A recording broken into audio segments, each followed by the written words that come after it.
Di video kali ini kita akan membahas tentang teknik dan tips-tips seputar pengambilan shot atau footage sinematik menggunakan handphone. Dan seperti biasanya, saya akan menggunakan HP Xiaomi Redmi Note 5 ini dan juga aplikasi Open Camera. Ya, sebelum ke praktek, ada baiknya kita tentukan dulu mau pakai aspek rasio seperti apa nanti ketika kita edit. Kalau kita mau pakai tetap 16:9, ya kita bisa langsung syuting. Tapi kalau kita mau pakai aspek rasio 2:5, kita harus, ya nggak harus juga sih ya, kita bisa atur di open kamera kita untuk ada garis bantu untuk agar keluar garis bantunya 2:5. Caranya ke open kamera dengan klik setting, terus ke kamera preview dan show a crop guide dan pilih 2:5. Tapi kalau di open kamera nggak ada fitur itu, kita bisa menambahkan garis pembantu manual. Kalau saya praktekkan di sini menggunakan lakban ya. Kita bisa pakai lakban, kita kasih di atas atau bawahnya dari monitor di kamera kita. Jadi itu bisa membantu kita untuk membatasi shot-shot yang mau kita ambil agar nantinya tidak terpotong. Yang sangat penting saat pengambilan footage yang sinematik atau kita shot yang sinematik itu adalah pergerakan kamera yang halus. Kuncinya adalah pergerakan kamera yang halus. Dengan pergerakan kamera yang halus, video kita nantinya, footage kita akan lebih terlihat sinematik. Tapi untuk mendapatkan video yang halus tentu kita membutuhkan alat tambahan biasanya seperti gimbal atau stabilizer. Kalau nggak punya gimana? Ya di sini nanti makanya saya praktekkan yang tanpa gimbal, yaitu pakai tangan aja atau handheld. Untuk hasil dengan handheld tentu saja akan nggak sehalus pakai gimbal. Untuk itu kita bisa memanfaatkan di editing nanti ya. Kalau yang edit pakai Adobe Premiere Pro itu bisa memanfaatkan web stabilizer. Tapi kalau yang editnya pakai HP bisa memanfaatkan fitur stabilisasi dari Google Photo. Syukur-syukur kalau di open kameranya sudah ada fitur image stabilizer-nya, sudah on ya, sudah bisa kita aktifkan, ya itu akan sangat membantu tentunya. Ada beberapa gerakan yang bisa kita pakai untuk bisa menghasilkan video atau footage yang sinematik. Yang pertama adalah gerakan grabbing atau slide, atau gerakan menyamping. Selain memakai gimbal, kita juga bisa menggunakan slider untuk bisa menghasilkan gerakan grab ini. Tapi karena di sini saya nggak menggunakan slider ataupun gimbal, ya saya pakainya cuma tangan. Ya kita prakteknya pakai tangan saja. Untuk video halus dengan handheld, saya pernah bikin ya pakai HP itu di sini, nanti bisa lihat.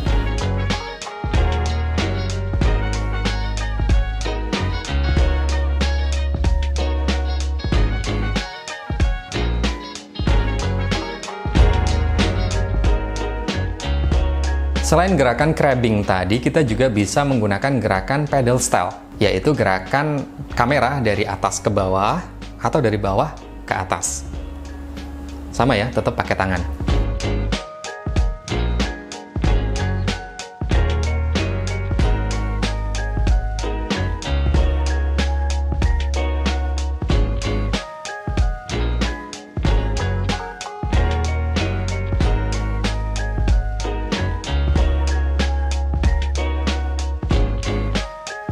Gerakan selanjutnya yaitu gerakan track in atau track out, yaitu kamera maju atau kamera mundur.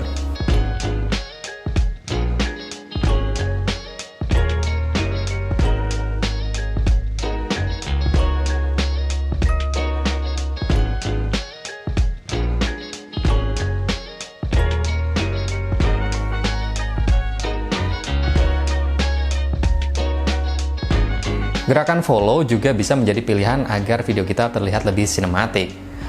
Idealnya follow ya harusnya sih pakai gimbal ya, bener-bener harus pakai gimbal. Tapi ya karena nggak ada, saya coba pakai tangan aja. Nanti bisa saya stabilkan di editing.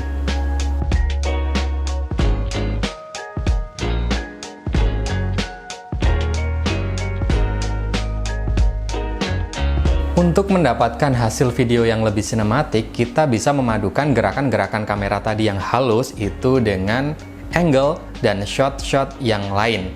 Jadi, gambar kita atau footage kita akan terlihat lebih variatif karena kita memadukan dengan shot dan beberapa jenis shot, dan juga beberapa jenis angle. Kita coba saja ya, pakai angle ini, atau pakai shot apa, lalu kita coba yang paling bagus mana, yaitu yang kita pilih dan kita praktekkan. Untuk itu, pengetahuan tentang shot, jenis shot, type shot ya, atau pengetahuan tentang angle, kamera movement itu sangat dibutuhkan dalam pengambilan gambar yang sinematik. Nanti bisa saya taruh di sini atau saya taruh di deskripsi ya linknya. Saya juga pernah bikin pembahasannya tentang angle, tentang shot, tentang kamera movement, semuanya juga pernah saya bikin. Saya contohkan gerakan follow yang saya ambil tadi ya. Saya padukan dengan angle frog eye. Jadi follow dari bawah. Untuk itu saya menggunakan alat tambahan. Karena saya nggak punya gimbal, saya pakai spider pod dan pakai smartphone holder yang saya balik.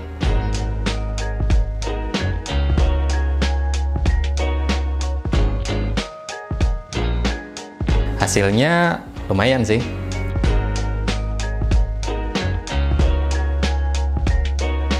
Selain gerakan kamera yang halus atau kamera movement yang halus, hal yang penting kedua yaitu kedalaman gambar. Untuk mendapatkan video yang sinematik, kedalaman gambar atau gambar video kita yang berdimensi, kelihatan berdimensi, itu sangat membantu untuk video kita terlihat lebih sinematik. Untuk kedalaman gambar di dalam videografi atau fotografi itu ada istilah yang namanya depth of field atau bokeh. Bokeh di sini biasanya kita mendapatkan kalau kita syuting pakai kamera DSLR atau kamera mirrorless atau kamera camcorder ya, kamera-kamera untuk sinema seperti itu. Itu bisa mendapatkan hasil bokeh dengan lensa-lensa yang bisa untuk menghasilkan hasil yang bokeh itu. Tapi kalau untuk kamera HP tentu akan sangat sulit mendapatkan hasil yang bokeh, tergantung juga dengan tipe dan merek kameranya, tipe dan merek HP-nya. Untuk itu di sini saya nyoba untuk mendapatkan hasil yang bokeh itu dengan cara mengambil gambar atau shot footage-nya itu dengan close up. Karena kalau kita mengambilnya dengan wide shot itu pastinya sangat susah. Makanya saya coba dengan close up.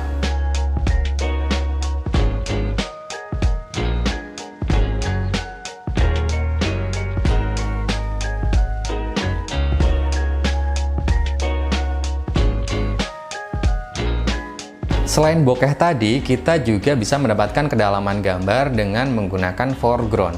Apa itu foreground? Foreground itu ya kebalikan dari background. Pasti tahulah kalau background itu apa? Latar belakang ya. Kalau background itu latar belakang, berarti kalau foreground itu latar depan. Atau benda-benda yang ada di depan dari objek yang kita ambil. Ada beberapa objek-objek yang bisa kita manfaatkan untuk sebagai foreground kita. Misal daun, pohon, atau pagar, atau benda-benda lain yang bisa kita manfaatkan untuk berada di depan objek kita, tapi nggak menutupi juga ya, nggak menutupi objek utama kita, juga fungsinya untuk mempercantik dan juga untuk memperdalam dimensi dari video yang kita ambil. Dan agar lebih terlihat sinematik, kita bisa memadukan foreground tadi, pengambilan gambar foreground tadi dengan pergerakan kamera yang halus. Seperti tadi, ada pedal style, ada slide, ada track in, track out, dan macam-macam lain. Kita padu-padankan dengan foreground tadi, hasilnya pasti akan lebih menarik dan sinematik.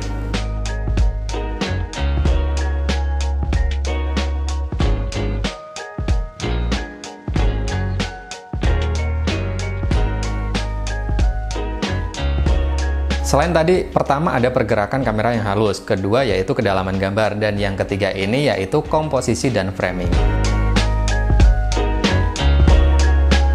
Untuk mendapatkan video yang sinematik atau hasil footage yang sinematik, kita harus bisa mengetahui tentang komposisi dan framing.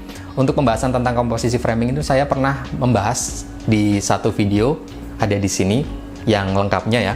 Tapi di sini akan saya ulas sedikit ya tentang komposisi dan framing. Yang pertama adalah rule of third, atau kita ibaratkan frame video kita itu dibagi menjadi 3 bagian, vertikal dan horizontal. Di pertengahan garis tadi, pembagian garis tadi itu ada titik-titik pertemuan. Nah, itu titik-titik tadi itu bisa membantu kita untuk menempatkan objek yang kita ambil di titik-titik pertemuan itu. Hasilnya pasti akan lebih menarik.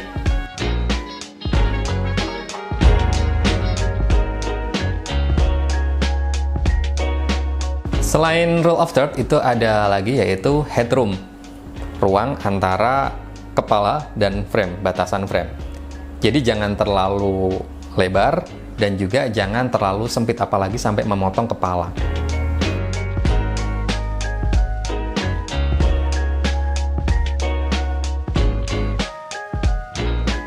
Newsroom atau looking room, tujuannya agar ada ruang pandang untuk objek yang kita ambil. Selain itu juga, kalau nggak ada looking room atau newsroom, kalau semisal framenya mepet ke hidung, nanti ada kesan objeknya itu akan nabrak ke frame.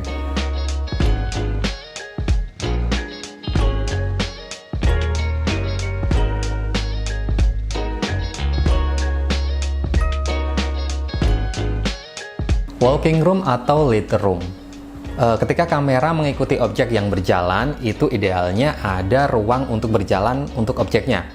Fungsinya adalah, yaitu tadi, ada ruang berjalan. Kalau di depan orang yang jalan itu nggak ada ruangan atau nggak ada space, itu akan terlihat objek yang berjalan itu mau menabrak frame. Untuk itu, kita harus memberikan ruang di depan orang yang sedang berjalan, objek yang sedang berjalan.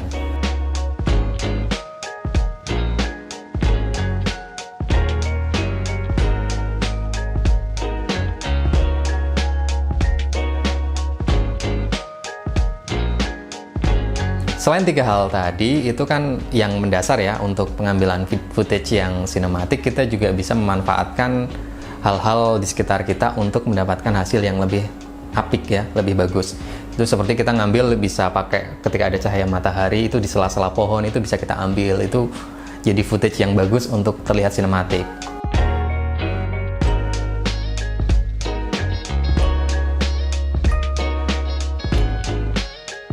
Bisa juga kita buat time lapse.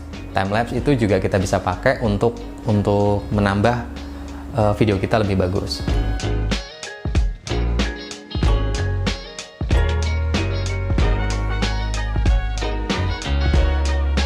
Jadi kita bisa coba hal-hal semacam itu untuk mendapatkan video yang lebih sinematik, footage yang lebih sinematik.